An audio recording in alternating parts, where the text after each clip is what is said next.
I'm gonna dye this with the primary colors turquoise, fuchsia red, and lemon yellow, just to keep it simple and prove that you don't need to have all the fancy colors in order to have amazing tie-dye.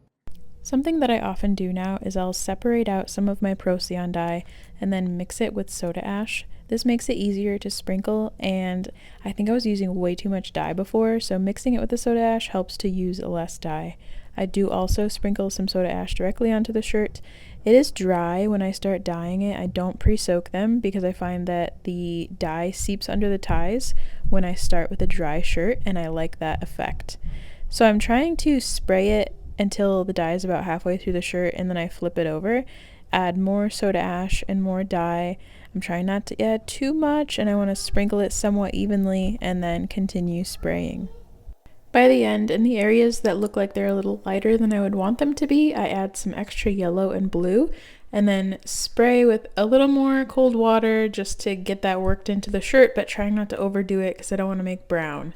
I use the hot water from the tap and I soak it for about 30 minutes to an hour to set the colors faster.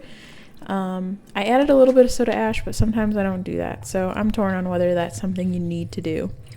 In the end, I do like a lot of the details in this shirt. I love the green and the yellow and the blue that fill the lines in different areas. In this lighting at night, I don't think the overall thing looks that great.